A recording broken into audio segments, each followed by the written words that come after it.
Media veg से platform तो खबरां दा लेखा जोखा प्रोग्राम के अंतर्गत आप सबका स्वागत है जी आया नु। Khabran Da Lekha Jokha program June 14, 2024 has been sponsored by Hanif Litigation. Any criminal or regulatory law matters, contact Hanif Litigation lawyer Shahid Hanif at 604-626-3144. BC United MLA alleges NDP to blame for traffic chaos after deadly motorcycle crash on Wednesday. A BC United MLA is taking a lot of heat online after posting a TikTok about a fatal crash just outside the Messi Tunnel earlier this week. Teresa Watt, MLA for Richmond North Centre, posted a video to the social media app apparently assigning blame to the NDP provincial government for the traffic chaos following a collision that killed a motorcyclist Wednesday morning. Standing above the entrance to the tunnel, Watt says that if her party had been allowed to complete a planned expansion, the situation might not have played out the same way. The previous BC government started building the 10-lane George Massey Bridge when we were in government, yet the NDP government has now cancelled this bridge project when they took power in 2017, said Watt. The 10-lane bridge would have opened in 2022. That would not create such a big traffic chaos arising from this traffic accident. Comments under her video have not been kind to Watt, with many suggestions that her message is in poor taste.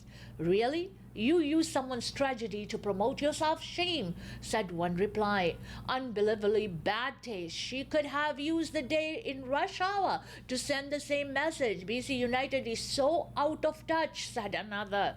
The early morning fatal collision on Highway 99 killed a motorcyclist. The BC Highway Patrol confirmed this on Wednesday. देखा जाए तो अचानक ये बहुत मंदभागी घटना सी जिथे कि एक मोटरसाइकिल चालक की मौत हुई। हाँ जी। और निरसंदेह उस तो उपरंत जो ट्रैफिक का खेयास है वो भी लासानी है एक तरीके नाल। पर इस दे उत्ते BC यूनाइटेड के MLA का जोड़ा प्रतिक्रम है, प्रतिक्रम ठीक है पर मौका जोड़ा वो बिल्कुल गलत है, जिस करके लोगों ने इस गल का इतराज़ भी किया। तां ही कहंदे ने भी ये नहीं तुसीं की कहा, ये की कहा ते कदों कहा ते किवें कहा। That is more important. COVID vaccination rates in BC not great, UBC professor says. 2 months after the provincial government rolled out its spring COVID-19 vaccination campaign, the uptake numbers aren't great. As of June 1st, 20% of people ages 65 to 79, 27% of people ages 80 and older, and 14% of people who are immune compromised across all ages have received their jab, the Ministry of Health said in a statement. Sarah Otto, in the UBC professor and part of the independent COVID-19 modeling group, she says the numbers are actually low across the country. We are not seeing a huge uptake, explains Otto. She feels the province didn't do a good enough job communicating the urgent need for people to get the updated booster. We know that these vaccines really help prevent the most severe cases, hospitalizations and death, and a lot of that protection is pretty long lasting. So why get boosted all the time?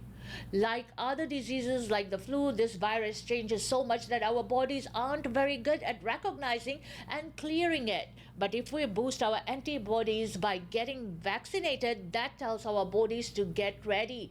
It boosts our antibody levels, and then we can fight off this virus. Otto acknowledges there may have been some complacency and perhaps even apathy with this shot, but she stresses COVID-19 is still hanging around and will continue spreading throughout the summer. We don't have a summer reprieve.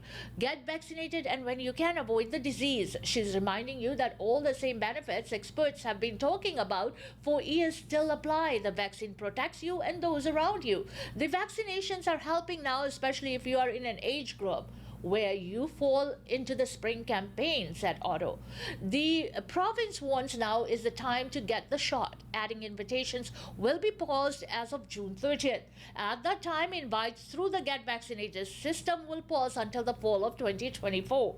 Respiratory illness season vaccination program, which will be focused on offering COVID-19 and influenza vaccines day, adds the Ministry of Health. It says there is enough supply right now, but confirms that as doses expire, they are discarded. ਕੋਵਿਡ-19 ਦੇ ਜਿਹੜੇ booster ਟੀਕੇ ਨੇ ਉਹਨਾਂ ਪ੍ਰਤੀ BC ਨਿਵਾਸੀਆਂ ਨੇ ਕੋਈ ਬਹੁਤਾ ਜ਼ਿਆਦਾ ਤਵੱਜੋ ਨਹੀਂ ਦਿੱਤੀ।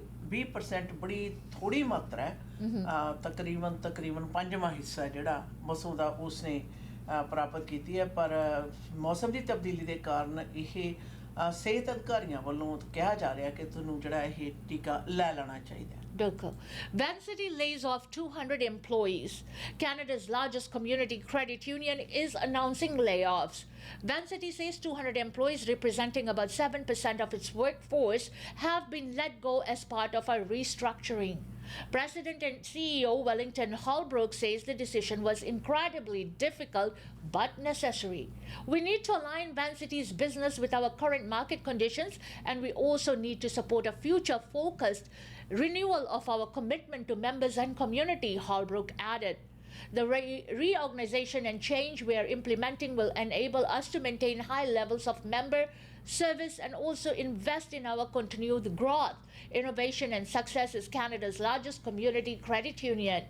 Vancity has over 50 branches in the Lower Mainland, Victoria, Squamish and Alert Bay. The group has not specified what divisions or positions were affected. Punjab ਬ੍ਰਾਂਚਾਂ ਵਾਲੀ ਵੈਨਸਿਟੀ ਕ੍ਰੈਡਿਟ ਯੂਨੀਅਨ ਨੇ ਆਪਣੇ ਤਕਰੀਬਨ 7% EMPLOYE ਜਿਹੜੇ ਕਿ 200 ਦੇ ਕਰੀਬ ਆਉਂਦੇ ਆ ਉਹਨਾਂ ਦੀ ਛੁੱਟੀ ਕਰ ਦਿੱਤੀ ਹੈ। ਔਰ ਕੌਣ ਨੇ ਕਿਹੜੀ ਪੋਜੀਸ਼ਨ ਤੋਂ ਨੇ ਇਸ ਦਾ ਖੁਲਾਸਾ ਤਾਂ ਨਹੀਂ ਕੀਤਾ, ਪਰ ਅੱਜ ਦੇ ਮਹਿੰਗਾਈ ਦੇ ਦੌਰ ਦੇ ਵਿੱਚ ਨੌਕਰੀ ਚਲੇ ਜਾਣਾ ਕੋਈ ਬਹੁਤੀ ਜ਼ਿਆਦਾ ਵਧੀਆ ਗੱਲ ਹੈ ਨਹੀਂ ਗੀ। Federal Minister tells BC Ottawa continues to back RCMP contract policing. Public Safety Minister Dominic Leblanc says Ottawa will continue to back the RCMP as British Columbia's contract police force that serves many communities as it moves towards a national force for federal level crimes. Premier David Eby says the letter provides short-term certainty for contracting policing in BC but indicates the federal government wants to reform how the Mounties operate. Eby says the critical piece of the province is that someone answers the 911 calls, and the big challenge the government has with the RCMP is the high number of vacancies, especially in rural communities. Leblanc's letter sent to BC Solicitor General Mike Farnworth says he wants to assure the province that the federal government is committed to honor its contract policing obligations. Leblanc says his mandate is to transform the RCMP, which he envisions will become a federal police agency separate and distinct from the RCMP's frontline contract policing operations. Farnworth says he's pleased with Leblanc's letter, particularly since provinces including BC have called for more police resources and the greater need for increased federal attention to policing issues. ਖਾਸ ਤੌਰ ਦੇ ਉੱਤੇ ਸੂਚਨਾਵਾਂ ਆਈਆਂ ਨੇ ਕਿ BC ਦੇ ਵਿੱਚ ਰਿਮੋਟ ਜਿਹੜੀਆਂ ਕਮਿਊਨਿਟੀਜ਼ ਨੇ ਉਹਨਾਂ ਦੇ ਵਿੱਚ RCMP ਦੀ ਜਿਹੜੀ ਕਾਰਗੁਜ਼ਾਰੀ ਹੈ ਉਹ ਜਾਰੀ ਰਹੇਗੀ ਔਰ ਫੈਡਰਲ ਸਰਕਾਰ ਉਸ ਦੀ ਪੂਰੀ ਜਿਹੜੀ ਹੈ ਉਹਨੂੰ ਸਪੋਰਟ ਕਰੇਗੀ। ਔਰ ਇਸ ਦੇ ਉੱਤੇ BC ਦੇ ਪਬਲਿਕ ਸੇਫਟੀ ਮਿਨਿਸਟਰ ਮਾਈਕ ਫਾਰਨਵਰਥ ਨੇ ਵੀ ਖੁਸ਼ੀ ਦਾ ਇਜ਼ਹਾਰ ਕੀਤਾ ਹੈ। Muslims start the Hajj against the backdrop of destructive Israel-Hamas war. In sweltering temperatures, Muslim pilgrims in Mecca converged on a vast tent camp in the desert on Friday, officially opening the annual Hajj pilgrimage. Ahead of their trip, they circled the cube-shaped Kaaba in the Grand Mosque, Islam's holiest site. More than 1.5 million pilgrims from around the world have already amassed in the around Mecca for the Hajj, and the number was still growing as more pilgrims from inside Saudi Arabia joined. Saudi authorities expected the number to exceed 2 million this year. This year's Hajj came against the backdrop of the raging war in the Gaza Strip between Israel and Palestinian militants, which pushed the Middle East to the brink of a regional war between Israel and its allies on one side and Iran-backed militant groups on the other. Palestinians in the coast enclave of Gaza were not able to travel to Mecca for Hajj this year because of the closure of Rafah crossing in May when Israel extended its its ground offensive to the Strip southern city of Rafah on the border with Egypt. We pray for the Muslims, for our country and people, for all the Muslim around, especially for the Palestinian people. Muhammad Rafiq, an Indian pilgrim, said he headed to the tent camp in Mina. Palestinian authorities said 4,200 pilgrims from the occupied West Bank arrived in Mecca for Hajj. Saudi authorities said 1,000 more from the families of Palestinians killed or wounded in the war in Gaza also arrived to perform Hajj at the invitation of King Salman of Saudi Arabia. The 1,000 invitees were already outside Gaza, mostly in Egypt, before the closure of the Rafah crossing. We are deprived of performing Hajj because the crossing is closed and because of the raging wars and destruction, said Amna Abu Mutlaq, a 75-year-old Palestinian woman in Gaza's southern city of Khan Yunis, who had planned to perform Hajj this year but was unable to. Israel deprived us from everything. This year's Hajj was so Syrian pilgrims traveling to Mecca on direct flights from Damascus for the first time in more than a decade.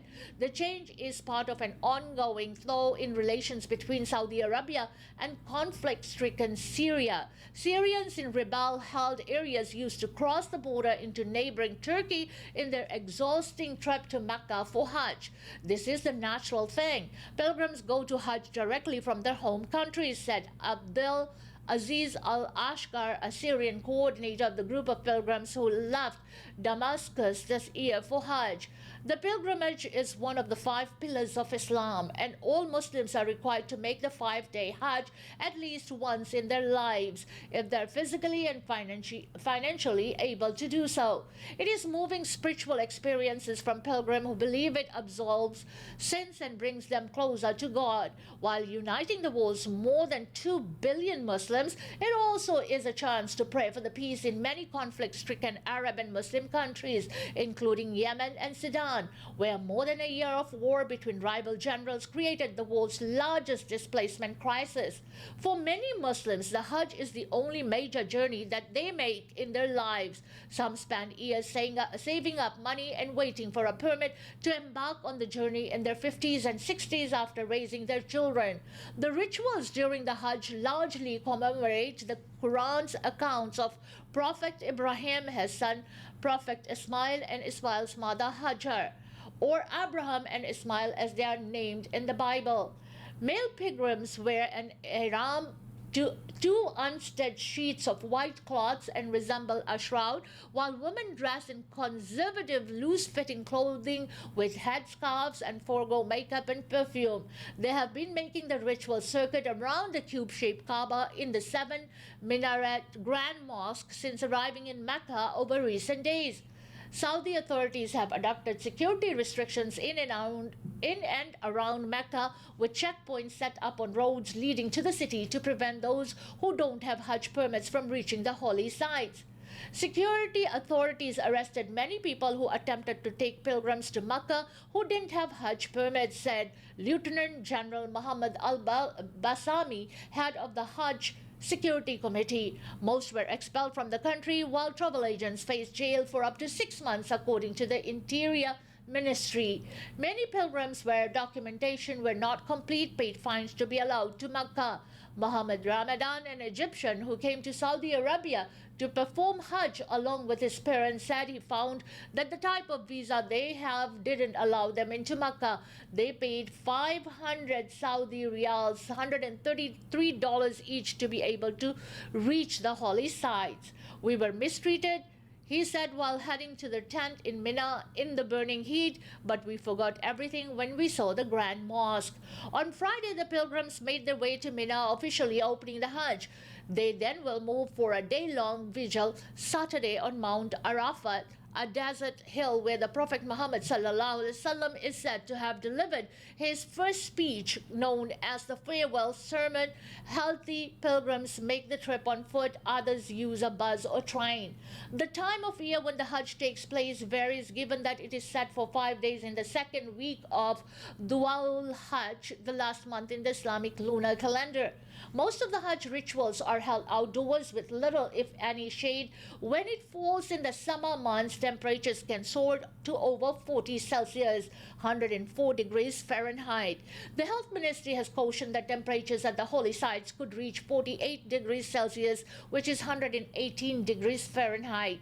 Many pilgrims carried umbrellas to use under the burning sun, and in Mina, charities distributed cold water and cooling stations sprayed pilgrims with water to cool them down. The faithful set up their tents, resting in the rows of cubicles and praying together to prepare for the coming rituals.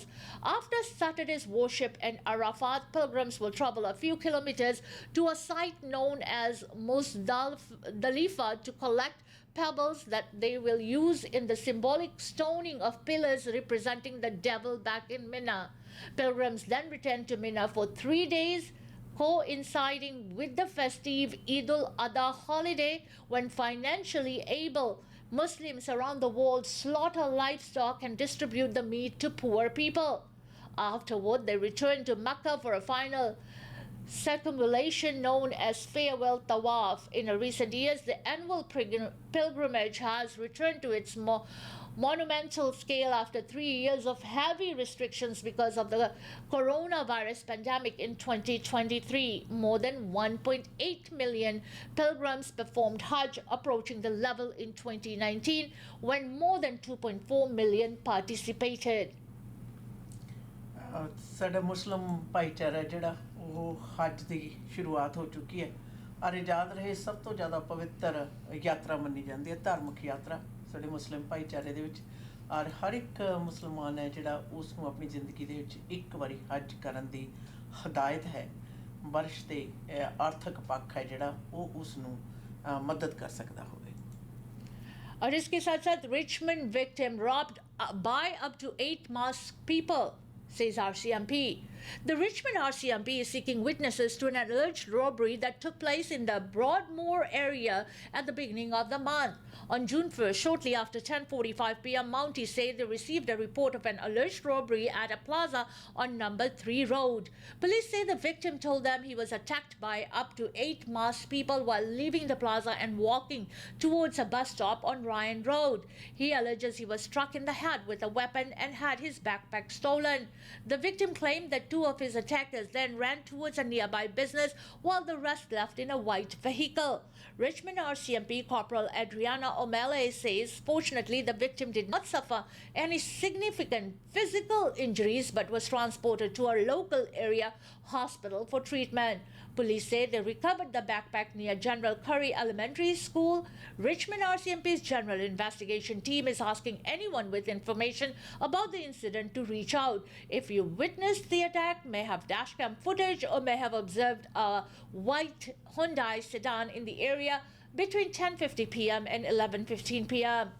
GIS is asking you to call 604-278-1212.